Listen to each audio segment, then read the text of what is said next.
Why is religion crucial? Even the most uncompromising atheist believes that truthfulness is better than lying, right? The most uncompromising atheist believes that faithfulness is better than betrayal, right? These terms are not from this world, and the material world does not substantiate their conceptualization or their requisite. What does truthfulness mean, and what does lying mean?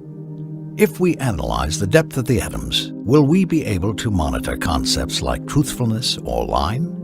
If we observe the physics of the galaxies or the chemistry of the hormones, will we be able to observe faithfulness or betrayal? Hence, these concepts are not from this material world. Yet they are real concepts, as a matter of fact. They are the most important things in existence. The value of man is measured by his manners.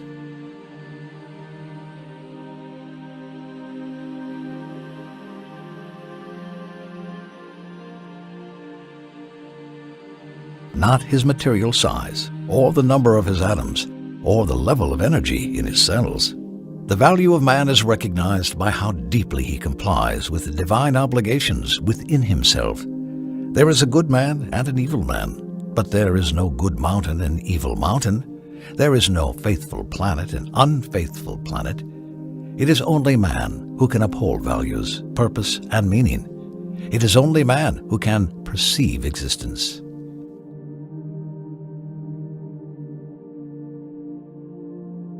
The brain is made up of the very same material components. No matter how complex the brain is, no matter how complex its material components, the sum of all zeros will always be a zero, no matter how many zeros we add.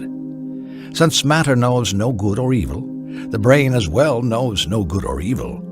Hence, the question that poses itself is, how did the concepts of good and evil settle in the brain? What prevents the brain from annihilating the whole earth and everything that lives on it? Why can't the brain think of placing the weakest of mankind in animal cages?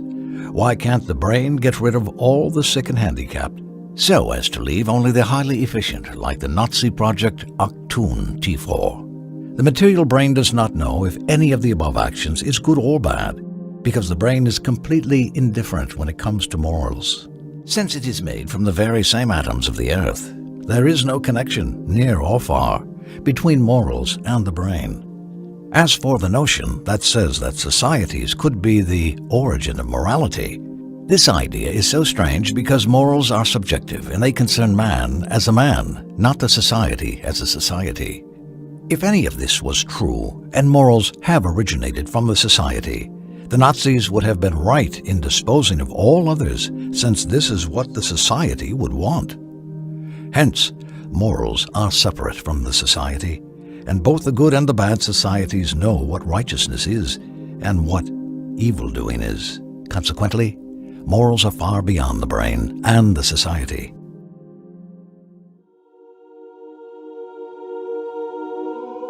Religion is the only thing that gives a rationalization for manners, the only thing that gives morals their distinctive character. Morals can only be perceived within the framework of divine accountability, and religion is the only vivacious entity in the whole existence, since it is the only guidance we have to the purpose of existence. Through religion, we know why we are here, what follows death, what existence means, and what is needed from us. Without religion, the universe will regress to total blindness and nihilism. Ibn al-Qayyim, may Allah have mercy on him, says, "There is no pathway to happiness or well-being in this life or the afterlife except that which is pointed to us by the prophets. There is no way to distinguish the good from the bad in details except through them. The satisfaction of the Creator can never be attained except at their hands. Their guidance and way of living is our only herald to good morals, deeds, and words. This whole world is pitch black and damned except for where the sun of the revelation shone." Without the divine revelation, we would not know the purpose of existence, the meaning of goodness, or its value. Without the divine revelation, the whole world would be reduced to nothing but a scary frivolity. Without revelation, we would have just been star stuff, as Carl Sagan says, or an insect, as Sartre says. Prophethood is the only pulse of existence, and without it, the best inventions and the most ecstatic desires would have been real terror. Without religion, the whole world is a big waste. If you ask an atheist this existential question, why are we here in this life? What will happen to us after we die?